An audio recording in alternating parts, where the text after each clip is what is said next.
Viimase 6 aasta jooksul olen püüdnud välja töötada kõige võimsamaid ja tõhusamaid suruõhul töötavaid mootoreid. Alates vedruga aktiveeritavatest sisselaskeklappidest kuni membraaniga juhitavate kolvideni. Mis on järgmine samm mootori jõudluse suurendamiseks? Tee see lihtsamaks. See on ilmselt kõige lihtsam suruõhumootori disain, kuna see vajab ainult seda kuulventiili ülaosas ja kolvil olevat tappi, et ventiil avada. Ma olen varem proovinud seda disaini ehitada, aga ei suutnud seda tööle panna.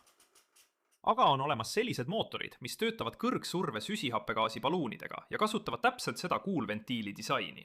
Ja ma arvan, et see on sellepärast, et need sõltuvad väga õhukindlast kolvist, mida mul pole veel õnnestunud saavutada. Kui kolb liigub silindri ülaosa poole, surub see ventiili lahti ja täidab silindri kõrgsurve õhuga. Seejärel, kui ventiil sulgub, ei pääse enam õhku silindrisse. Seetõttu ongi oluline, et mitte midagi sellest ei lekiks kolvi ümbert. Kui kolb liigub alla, läbib see väljalaskekanalid, kus ülejäänud rõhk vabastatakse ning hooratta inert surub kolvi uuesti üles, et tsüklit uuesti alustada. Aga kui kolvisõrm on liiga pikk, avab see kuulventiili liiga vara, mis võib põhjustada mootori tagasilöögi, seega peab kuulventiil avanema võimalikult hilja tsükli jooksul. Samuti kui kolv liigub tagasi üles, surub see enda kohal oleva õhu kokku, kuna ruumala väheneb, ja see õhk ei tohi olla kõrgema rõhuga kui õhuvarustus. Vastasel juhul voolab õhk tagasi paaki, ja suur ruumala kolvi kohal vähendab seda kokkusurumist. Nii et kuigi see on lihtne konstruktsioon, on palju asju, mida peab õigesti tegema. Alustuseks proovime teha õhukindla kolvi tihendi. Selle saavutamiseks printisin ma silindri ja kolvi kolmemõõtmeliselt vaigust Form 3 Plus printeriga, et pinnad oleksid siledad. Kui O-rõngas oli kolvile paigaldatud, tundus see küll tihendavat, kuid see oli silindri vastu liiga tihe. Isegi määrdeainega oli hõõrdumine suur, nii et ma pidin lihtsalt kolvi suurust kohandama, et vähendada O-rõnga kokkupuutepinda. Siiski ei ole ma kindel, et see saab täiesti õhukindel olema. Järgmine samm on väntkambri ja väntvõlli printimine, mille ma printisin DLA-st oma Prusa Mark 3-ga. Seejärel saan ma laagrid väntvõllile libistada ja selle väntkambri sisse panna. Ja siis ühendusvarda jaoks, mis ühendab kolvi väntvõlliga. Ma kasutan lihtsalt väikest painutatud traaditükki, sest see on minu vanemates mootorites hästi toiminud.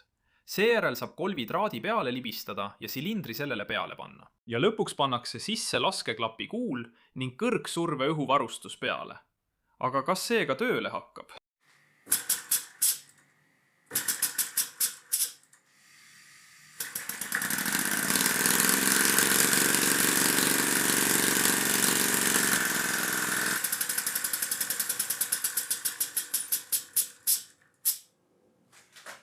Ma ei oodanud, et see kohe esimesel korral töötab, aga ma märkasin midagi väga huvitavat. O-rõngas ei tihendanud üldse, kui rõhk oli umbes 60-70 naela ruuttolli kohta, aga nüüd on see 80 naela juures. Kui ma lükkan kolvi üles, siis see tihendab. Alguses lekib, aga siis rõhk põhjustab O-rõnga paisumise ja see hakkab tegelikult vastu seina tihendama.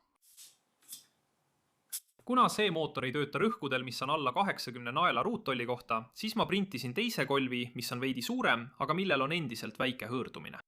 See võimaldab O-rõngal tihendada palju madalamatel rõhkudel ja mootor töötab üllatavalt hästi, arvestades kui lihtne see on. Aga seda saaks paremaks teha, kui mootor täita liigse määrdeainega. Me näeme visuaalselt õhuvoolu väljalasketolust välja tulemas. Ja kuna O-rõngal kulub hetk, et tihendada, läheb märkimisväärne kogus õhku kolvist mööda ja väljub väljalaskest. Mis oleks selle lahendus?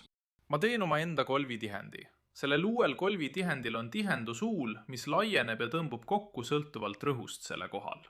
Nii et kui see liigub ülespoole ventiili suunas, laseb see õhul kolvi ümber voolata. Kui ventiil avaneb, põhjustab õhurõhk selle laienemise ja silindri vastu tihendamise. Loodetavasti teeb see tihendi paremini kui O-rõngas. Ma printisin need vormid kolmemõõtmeliselt ja ostsin kaheosalise silikooni. See on põhimõtteliselt sama, mis kasutada vaiguliimi. Lihtsalt lisa 2 osa kokku ja sega läbi. Siis saan ma aeglaselt silikooni vormidesse tilgutada ja lasta sellel ühest küljest settida, et vältida õhu kinnijäämist.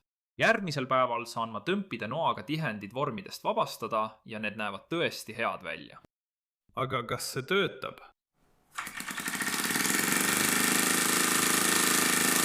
See tõesti töötab, kuid vajab ka palju määrdeainet. Positiivse poole pealt tundub, et kolvi ümbert lekib palju vähem õhku, kui sisselaskeklapp avaneb. See vajab lihtsalt mõningaid disaini muudatusi, et hõõrdumist vähendada. Ma arvan, et selle hõõrdumise põhjuseks on see, et kogu tihend puutub kokku silindriga, mitte ainult ääriku ülaosaga. See on siis uus tihendi disain, mis on altpoolt kitsenev ja ma loodan, et isegi kui kogu tihend paisub, ei tohiks alumine osa piisavalt paisuda, et silindriga kokku puutuda. Ma märkasin ka, et vanas tihendis oli palju mulle, mis oli tõenäoliselt põhjustatud segamisprotsessist. Levinud lahendus sellele on panna silikoon vaakumkambrisse, et mullid välja paisutada ja eemaldada. Kahjuks mul aga vaakumkambrat pole, nii et pean kasutama järgmist parimat varianti. Süstal.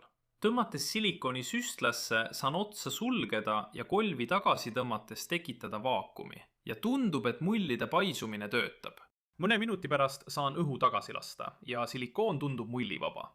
Lisaks teeb süstal silikooni vormi tõmbamise palju lihtsamaks. Järgmisel päeval saan tihendid eemaldada ja kontrollida, kas minu odav vaakumilahendus töötas, mis mullide puudumise järgi otsustades kindlasti töötas. Mootor töötab endiselt, kuid aegluubis salvestust vaadates. Tihend paisub endiselt palju rohkem kui ootasin, tekitades silindri vastu suure kontaktpinna. Nii et ma arvan, et meil on vaja tihendi jaoks veidi vähem paindlikku materjali. See uus kummimaterjal on Shore'i kõvaduskaalal palju kõrgemal. Kui eelmine silikoon oli umbes nagu kummikomm, siis see on pigem nagu pliiatsikumm. Aga ma sain kiiresti teada, et see teeb selle vormidest eemaldamise tõeliseks õudusunenäoks, isegi nende eemaldussakkide lisamisega. Lõpuks sain ühe siiski kätte ja suutsin seda testida. Kuid see oli liiga jäik ja mootor vajaks töötamiseks peaaegu 80 naeljõudu ruuttolli kohta. Täpselt nagu algse O-rõnga disaini puhul. Ma jätkasin hulga kolvitihendite testimist, kasutades pehmet silikooni ja kõva kummit, kuid edasiminek polnud just kõige parem. Siis tuli mulle meelde, seda protsessi nimetatakse põhjusega uurimis- ja arendustegevuseks ning seni olen keskendunud ainult arenduse poolele. Nii et üks päev sirvisin eBay's ringi ja leidsin selle. Originaalse Airhawks Skyshark õhujõul töötava lennuki. Kui juba haidest rääkida, siis selle video sponsoriks on Surfshark VPN. VPN ehk virtuaalne privaatvõrk on programm, mida saad alla laadida oma arvutisse, mobiiltelefoni ja tahvelarvutisse. See aitab hoida sinu veebis identiteeti turvalisena, krüpteerides kogu info, mis liigub sinu seadme ja interneti vahel. Samuti saab see muuta sinu seadme tegeliku asukoha uue vastu, nii et saad virtuaalselt reisida ükskõik millisesse riiki üle maailma. See võimaldab sul muuta oma virtuaalset asukohta, et pääseda ligi teiste riikide raamatukogudele ja voogedastusteenustele. Nii ei jää sa ilma saadetest, mis sinu praeguses asukohas ei tööta. Surfshark ei jälgi, jälita ega salvesta seda, mida sa internetis teed. Aga seda saab seadistada sind teavitama, kui mõni sinu teave, näiteks paroolid, lekib nõrga turvalisusega veebilehtede kaudu. Seega peaksid tõsiselt kaaluma Surfsharki virtuaalse privaatvõrgu kasutajaks registreerumist. Ja kui kasutad sooduskoodi Tom Stanton või lingid kirjelduses, saad registreerumisel 3 kuud lisaks tasuta. Mine vaata Surfsharki juba täna. Selle seisukord on sisuliselt nagu uus, sest seda pole isegi pakendist välja võetud, mis on 25 aasta vanuse mänguasja kohta üllatav ja ma pole ühtegi sellist näinud sellest ajast, kui olin laps. Tegelikult oli mul hilisem versioon, sest olin vaid 3 aastat vana, kui see mudel välja tuli ja just see oligi kogu minu suruõhumootori teekonna inspiratsiooniks. Aga ma sain kiiresti aru, et olen viimased 6 aastat eksinud. Minu esimene 3-mõõtmeline prinditud õhumootor, mille ehitasin juba 2017 aastal, põhines selle Airhawksi disainil, või vähemalt nii, nagu ma arvasin, et see töötab. Idee oli selles, et väike vedru kolvi peal hoiab sisselaske klappi lahti, kuni kolv liigub alla. See oli tõesti lihtne disain, kuid sellel esines töökindlusprobleeme, kuna vedru kippus üsna kergesti purunema. It seems the piston seal is far thinner than any of my Kuid pärast tegeliku Airhawksi mootori uurimist on vedru seal kindlasti olemas. Kuid samuti on kolvil ka selline huvitav tihendi lahendus. Et täpselt näha, mis toimub, eemaldasin osa kerevahust, kuna see oli kuumliimiga kinnitatud, ning võtsin ära ka originaalpudeli. Seejärel saan ma 3-mõõtmeliselt printida keermega adapteri, et käitada mootorit oma kompressori õhuvarustusega. worth pursuing further. Seejärel saab selle kinnitada teise Kronsteiniga, et saaksin teha aegluubis kaadreid. Ja kujutage ette, ma eksisin täiesti kolvi vedru osas, mis tähendab, et minu esimene mootor oli tegelikult ainulaadne disain. Kuid see tähendab ka, et minu viimane õhumootor on sisuliselt selle Airhawksi 25 aasta taguse disaini koopia. Ma ei tahtnud seda mootorit lahti võtta, sest kartsin seda katki teha. Kuid kuidagi sattus silindrisse mustuse osake, mis lõpuks jäi sisse laske klappi kinni ja takistas mootoril töötamast. Nii et pidin selle ikkagi lahti võtma. Tundub, et kolvi tihend on palju õhem kui ükski minu disainidest ja on tehtud kõvast kummist, mis on sarnane sellele läbipaistvale materjalile, mis mul olemas on. Samuti ei ole kolb tegelikult ühendusvardaga kinnitatud. See on lihtsalt lahtine kuul liigend, mida ma võib-olla pean samuti kopeerima. Pärast pikemat testimist leidsin silindri ühel küljel kulumisjäljed, kuna ühendusvarras avaldas kolvile väänavat koormust. Seejärel ehitasin tõukejõu testseadme, et näha, kas selle Airhawksi disain on tegelikult väärt edasist arendamist. Gathered from the Airhawks engine and build our own. To create such a thin wall piston seal, I printed a positive mold of the seal and used silicone to create a negative mold. This means the final mold will be flexible, which not only helps with See on tõukejõu andmed minu eelmisest parimast membraaniga õhumootorist, mille maksimaalne tõukejõud oli 1,18 Newtonit ja tööaeg umbes 60 sekundit. Ja see on Airhawksi mootor. Mõistetavalt annab see palju vähem tipptõukejõudu, kuna propeller on palju väiksem kui see, mida kasutasin oma vanal mootoril, kuid tööaeg on palju pikem. Ja kui me mõõdame graafiku alune pindala, saame mootori impulsi, mis on selle tõhususe mõõdupuu. Varem selgitasin seda nagu miilid galloni kohta, aga tegelikult on see tõukejõud korrutatud ajaga 2-liitrise pudeli kohta, kui rõhk on 60 naela ruuttolli kohta. See andis tulemuseks impulsi väärtusega 39,7 Newton sekundit, mis võrdluseks minu vana mootoril oli impulss vaid 24,6 Newton sekundit. Võtame nüüd selle teabe, mille saime Airhawki mootorist ja hissame omaenda mootori. Et luua nii õhukese seinaga kolvitihend, printisin tihendi positiivse vormi ja kasutasin silikooni, et teha negatiivvorm. See tähendab, et lõplik vorm jääb paindlikuks, mis aitab mitte ainult kõik tühimikud täita nii, et õhk vahele ei jääks, vaid kui kumm on ära kuivanud, saan kolvitihendi vormist lihtsalt lahti koorida. Seejärel saab tihendi kolvi külge liimida, et kindlustada, et ainult äärik liigub. Ja sellel uuel kolvil on ka sisemine pesakuppel, kuhu ühendus või mitte nii ühendusvarras saab sobituda. Ainus probleem on see, et see ei tööta. Veel. Kolvitihend laieneb ootuspäraselt, kuid natuke liiga palju, nii et see peaaegu pöördub pahupidi.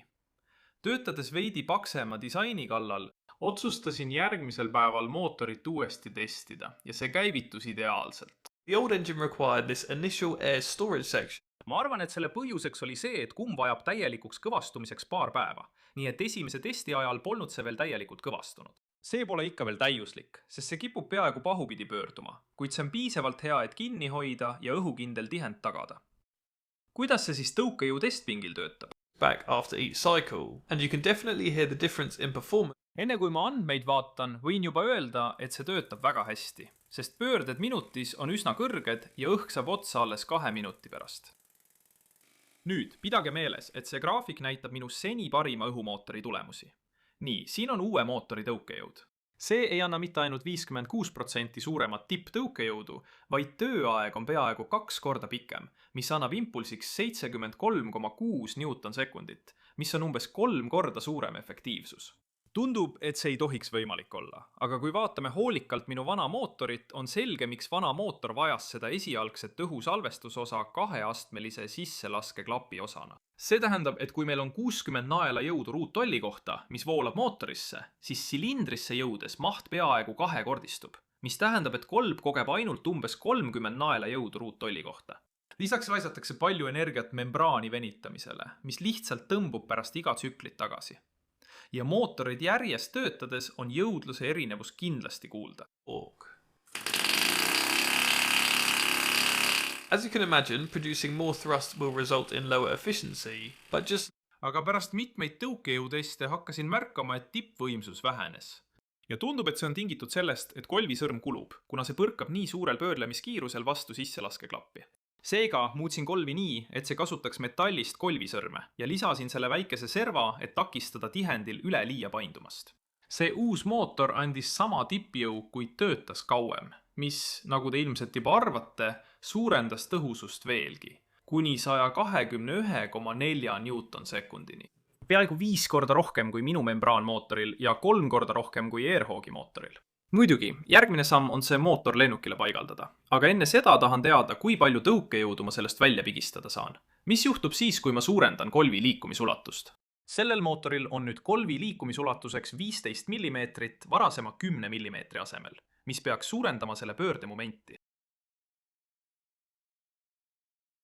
Nagu võite ette kujutada, suurema tõukejõu tootmine toob kaasa väiksema efektiivsuse, aga vaadake selle asja tipptõukejõudu. 3,75 Newtonit, tipptõukejõud.